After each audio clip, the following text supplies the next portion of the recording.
And I'm delighted to say we have got bags of managerial experience here in the studio. The two Allens, as you can see, Pardew and Kirby, you've only got the 648 games in the dugout in the Premier League. Great to see the two of you.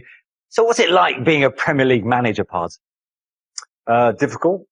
Certainly in the current climate with social media makes it a little bit trickier with dealing with players and making sure that they're in the right zone for a match day, and that's our job, to make sure all the grey areas are out of the way and they know their jobs. Curbs, while you'll miss it maybe for some reasons, why will you not miss it at the minute for others? I think Alan agree. I think that when you're winning or you're doing okay, it's the best place to be. But when you're losing and it's not going so well, it could be the loneliest place. Yeah. Because you're on your own. You feel as if you're responsible for everything, and obviously you're not, but you feel that way. So we can both emphasise with managers at the moment that are having a little bit of a struggle up. At the top of the table, fine, but the ones down the bottom are really feeling the pressure. Pards, 320 games in the Premier League for you. How all-consuming is it, and how difficult is it to get that work-life balance right?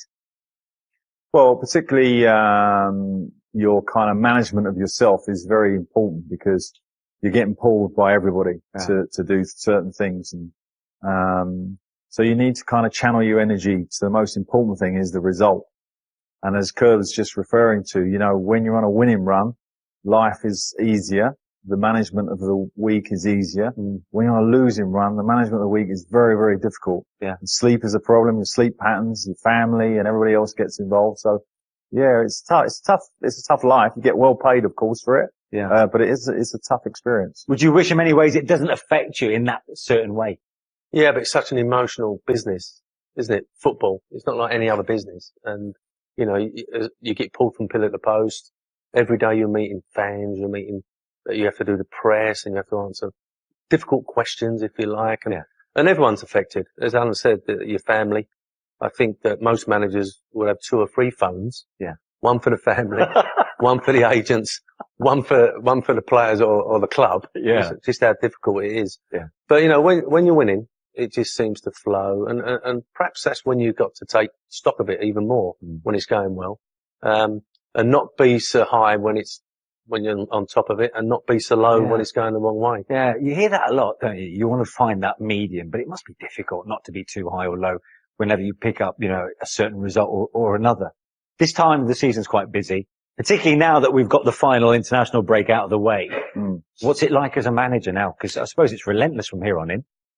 Well, in a way, I think I'd be relieved, because the international breaks cause you problems, because you might be in a flow, you might have had some results, you've got a bit of momentum, and then suddenly it's broken, and you kind of think, oh, well, we'll be able to pick it up again. And sometimes you can't, sometimes you can. So I think most Premier League managers will be like, good, now we've got a real run with the team.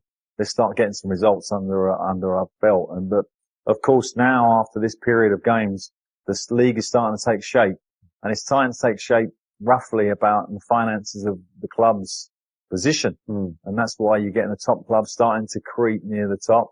Or 1 or 2 surprises like you always get, and the bottom starting to look like it's going to form itself. So it's starting to take shape a little bit. You often hear from players how they quite like the fact they don't have to train over the Christmas period, because it's literally match on match, isn't it? It's like 7 games in 21 days. Does that come as a source of frustration from a manager's perspective? Well, also you've got to consider the window's opening up. Transfer window is about to open up, and, you know, as a manager, you're thinking about perhaps who can I try and come to the football club?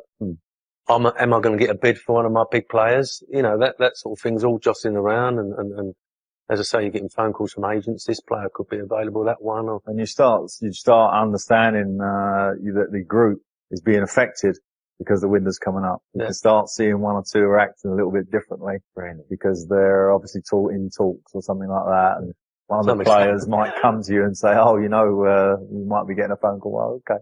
Yeah. It is. And as you say, you've got to deal with the games as well. There's not a lot of training going on, but it's such an hectic schedule.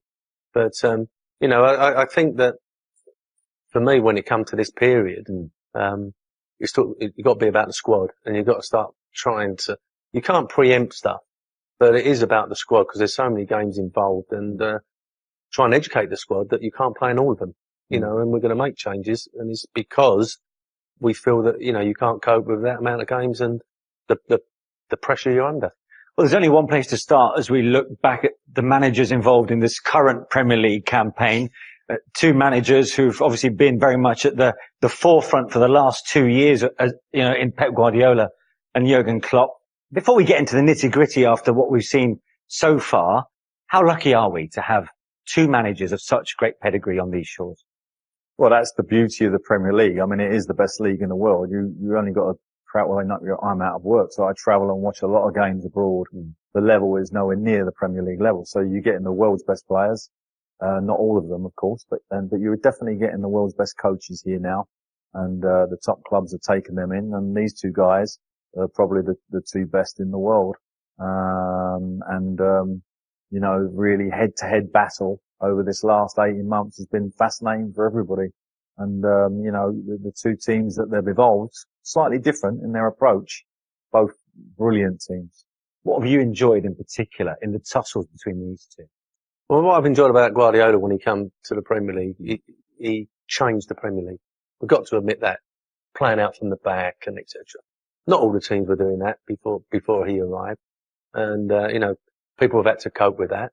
How do you deal with the Man City of a couple of seasons ago when impossible to play against? But what I like about Klopp, he's got himself in a position now where the squad is so strong. They all know what their jobs are, what's expected of them. And he's only just got to tinker with it. Perhaps one player here, one player there. Where you look at a lot of the clubs, vying for that top 4, top 6, they've got to bring 2 or 3 or 4 in to be that competitive. He's not got to do too much for me. And, I just want to see how Guardiola copes with the pressure he's under at the moment. He's got a few injuries. They're not going so well. And, they're struggling to keep up with Liverpool. So it'll be interesting to see how he reacts. And, he got a bit unhappy, didn't he, at Anfield the last time? He did. So, perhaps the pressure's getting to him in other ways that perhaps me and Alan have not dealt with. Yeah. He's got to win the Premier League. Yeah. You're smiling at that, Pards. Why is that? No, because I sense that. I think, as managers, you sense when a manager is frustrated and, from the sidelines at the end of the game in interviews, you can just tell where they are. Pep's not in a happy place for whatever reason, of course. Their reasons personal into himself. He might not be happy with defence, he might not be happy with the team, he might not be happy with the dynamics upstairs, but something's frustrating him more so than just VAR, put it that way. And Pards got a lot to answer for at this moment in time. Yeah. But it is interesting because he was linked with centre-backs over the summer. He didn't quite get maybe, players that he wanted. Clearly he wasn't willing to pay as much as United did for Harry Maguire. But because injury to Laporte, there's no Vincent Kompany now there to fill in. Is that part of the frustration and his body language? Because even in press conferences, we have seen a slightly more agitated Pep Guardiola this season. I think I think we played against Laporte's first game, and I remember my staff saying to me, he's a good player, etc. And I was thinking, well, okay, but he's coming into a top team here. He pulled it out onto the left side, into the left back position and pinged it right to the right wing. And I thought, okay. Yeah, I know where we are now. Yeah. So this isn't a weak link. This is actually a strength. And that's what he's always done. He's brought in a real powerful player, to replace. Now with the loss of Kompany, this is a different thing because not only are you replacing a great player, but a great leader and a man who's a kind of carrier of the team. In terms of a personality like Roy Keane at Man United. Kompany was that type of player. And I think they haven't really replaced that. And of course, that is very difficult to replace. For all the other players to have the respect of this player instantly. And no one's really stepped up to the plate in that team to replace him, in my opinion. And I think that is a problem for him. Well, yeah, and I think also he's probably underestimated the strength of the Premier League this season. I mean, losing to Norwich and chopping points elsewhere. So unexpected. And Liverpool are still marching on. You can see he gets frustrated because I think he's the perfectionist. He doesn't just want to win games. He wants to dominate and etc. And it isn't going so well. And I think he gets frustrated with the players. And, I think that's showing it now, let alone the refs, because obviously he's a bit grizzly with the referees at the moment. Yeah. But what a great tussle. I mean, for what we've seen Man City do over the last 3 or 4 seasons, and for now Liverpool to not eclipse them, but like say that this is game on, and now you're going to have to catch us. It's a fantastic tussle. And I think if I was him, Pep Guardiola, I'd be slightly frustrated about Klopp because I think Klopp's copied him to an extent. Because what Guardiola did in the Premier League was change the goalkeeper position more than anything else. So if you wanted to press Manchester City, you could press them back in before he arrived. But when he brought Ederson to the team. Well, he brought Bravo in first, didn't he? Bravo, which didn't quite work out. Right. Yeah. But you could see what road they were going. Yeah. And now this guy, it goes back to him. He can chip it over your press. He can blast it on the back of your back four so you can't push up high. And then of course, Klopp then went and bought Alisson. And now suddenly we got these two goalies who are almost like, if you go back in time, the libero of the team would be the sweeper. Well, now the sweeper is the goalkeeper. Like the Beckenbauer, the Koeman that used to play, those who remember those guys. Yeah. Is now a goalkeeper doing that. And literally, for a team that of the type of teams me and McCurvers have managed, the press was a big way of getting a result against the top team. Yeah. If you had a good press, everybody was on side. But now these keepers are defeating it. They're just defeating it, and you're kind of, maybe we shouldn't press hard. Staggered me a little bit. It took him so long to make that move. I mean, losing the European Cup final, where I think a lot of Liverpool fans were saying it's a weak link. Yeah. We got to I do think something. we're all talking about it going into it. Well, they had two weak links. They had the centre back and the goalkeeper, and he went and smashed their record. Yeah. And brought it. And that's what I like about the two managers. I mean, Guardiola, I need a new keeper. I need the quickest right back. I need the quickest left back. Go and get me him. And they're quite clear on what they want. And it's great when he got the funds to go and do it. He's spent a lot of money, Guardiola. What I like about Klopp, he's spent well within their budget because he's sold players and he's brought money in and he's done it a different way, but same result. So injuries are clearly playing a part for Manchester City. I just wonder is he trying to get siege mentality on board here by talking about match officials not helping him out when certain decisions have gone against him? Is he trying to engender this us against the rest of the world to try and get his players to overturn this deficit on Liverpool? Well, that's a sort of tactic some managers use. Obviously, Mourinho is probably the master of that tactic, with your squad, particularly as a top team. I don't think he is, if I'm honest. I think he's frustrated, and I think his problem is that leadership on the pitch. Whereas last couple of years, they've had good leadership on the pitch. I think they're missing it a little bit. Yeah. And, I think he's just frustrated that his team is not quite at the level he wants it to be at. Yeah. Because he is such a perfectionist, because of the type of coach he is and what he's expected to do at that club, i.e. win trophies. The Liverpool kind of cruise. I mean, it's almost been like a cruise liner going through the Premier League at the moment. But the Premier League's never like that. Somewhere along the line, there's a few icebergs to get round, and Liverpool, I don't think are going to cruise it. But Pep's got a bit of work to do. Yeah. But what about Pep's long-term future at City? It's been the subject of a lot of reports the last couple of weeks. Bayern Munich, of course, have got a vacancy. Lothar Matthäus has been saying a few words about it. If you look at where he spent his previous seasons at the other clubs so far, 4 seasons at Barcelona, 3 at Bayern Munich. He's coming towards what is now, this is his 4th campaign at Manchester City. Now look, he's contracted until 2021. But there are still these whisperings that maybe he could be off as early as this summer. What do you think? Yeah, I think when you've got a top manager like him, and, there's vacancies elsewhere, he'll always be linked with it. But, he has been around some time. I think he enjoys the Premier League because of the competitiveness, etc. And as Alan said earlier about the other leagues in Europe, there's only like 4 or 5 tough games in some leagues that you've got to navigate. But in the Premier League, we know they're all tough. And I think he enjoys that battle. But, he is a person that wears his heart on his sleeve. And I think he's showing his frustration at the moment. And as Alan said earlier, is it just about the team or is it other things that are perhaps going on? Have they tried to sign players? And, they've got this financial fair play thing and everything else. And perhaps at the moment he's being stifled in what he really wants to do.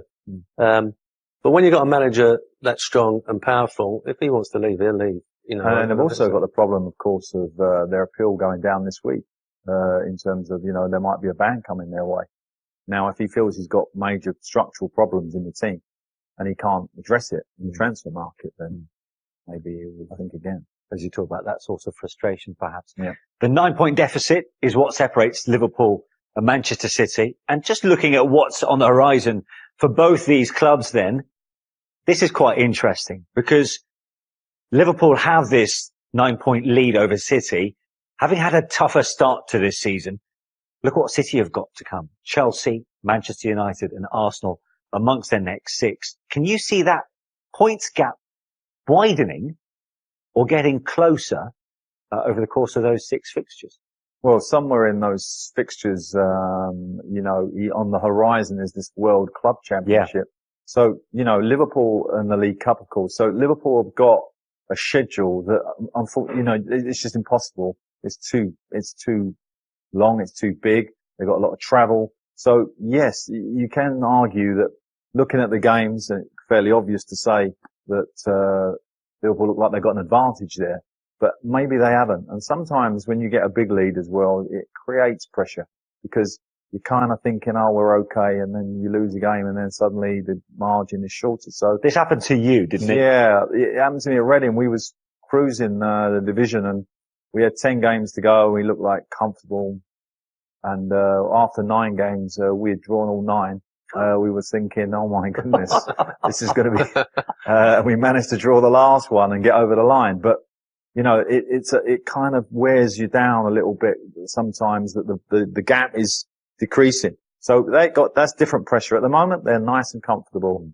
And looking at their games, Klopp would be fairly confident, I'm sure. And I think he's got a fit squad. Yeah. Isn't he? He's not took the injuries. And we've never really seen Liverpool take the injuries that have really affected them. If they lost a couple of them strikers, or lost Van Dijk at the back, and suddenly they come under a little bit of pressure. But it's a great lead to have, and I think all the Liverpool fans that have had all these years, we've seen their great rivals winning the Premier League and etc.